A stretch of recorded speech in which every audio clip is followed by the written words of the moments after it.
Alors bonjour à tous, aujourd'hui je suis très heureux de vous annoncer la sortie d'un nouvel ouvrage. Il s'agit d'un livre intitulé Considérations sur le purgatoire, du père Xavier Dédier.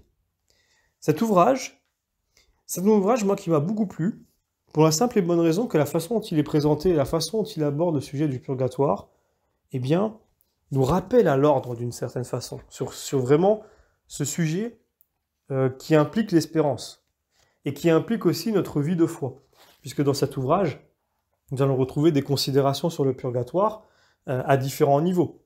Euh, Qu'est-ce que c'est que le purgatoire? Quelle est son origine? Quel est son but? À quoi sert-il? Que vivent les personnes finalement qui sont dans le purgatoire? Comment le purgatoire est enseigné finalement dans la liturgie, dans l'art chrétien? Quel est le rapport qu'il y a entre les personnes qui sont au purgatoire et le Christ? Et donc, forcément, donc, de répondre à des questions que nous nous posons sur, finalement, une croyance que nous avons qui n'est pas partagée par tous les chrétiens, mais pourtant qui est très importante. Et pour pouvoir introduire cet ouvrage, j'ai repris un petit peu de la préface du livre, et puis j'ai un petit peu cherché sur cet ouvrage, puisqu'il y a eu des articles à ce sujet. Il faut se dire une chose, et je suis tout à fait d'accord avec ce qui est écrit dans cet ouvrage. La politique de la charité ne se cantonne pas aux limites du monde, d'ici-bas, et aux œuvres sociales. Dans l'au-delà, elle vient au secours des âmes les plus délaissées. Et donc l'auteur, qui est missionnaire du Sacré-Cœur, je ne l'ai pas présenté, nous rappelle que le purgatoire est une création de l'amour de Dieu, tel que nous le rappellent de nombreuses mystiques. À travers cet ouvrage, donc, son intérêt est de raviver notre foi dans cette vérité proclamée par l'Église, afin de venir en aide à nos associés défunts.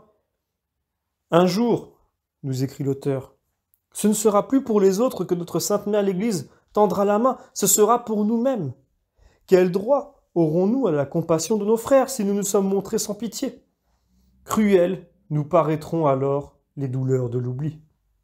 L'amitié, la justice, l'intérêt nous obligent donc à prier pour les âmes du purgatoire. Donnons-leur largement. Grands sont leurs besoins. Et nous sommes aussi puissants pour les soulager qu'elles sont incapables de le faire.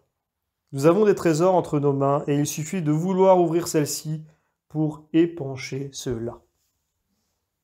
Voilà, je ne présenterai pas mieux cet ouvrage qu'il ne le fait lui-même. Et donc, le sujet, de toute façon, interpelle immédiatement. Et quand on veut s'intéresser au sujet du purgatoire, je pense que cet ouvrage est quand même assez important, en tout cas très utile, très intéressant. Donc évidemment, je vous invite à vous le procurer. Et je n'ai pas grand-chose d'autre à dire sur cet ouvrage que ça. C'est de toute façon un ouvrage qui n'est pas très grand. Voilà, donc qui se lit facilement et assez rapidement, en tout cas qui répond à tout un tas de questions.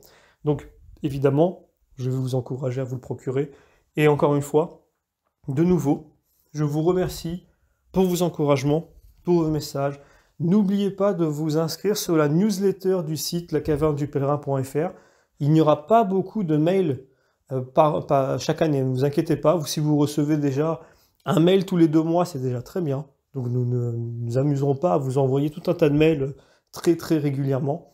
En tout cas, vous serez comme ça au courant de toutes les sorties, de toutes les parutions que nous faisons.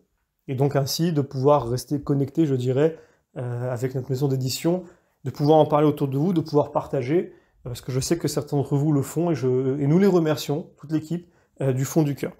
Je vous remercie encore à nouveau, personnellement, et je vous donne rendez-vous pour la prochaine sortie.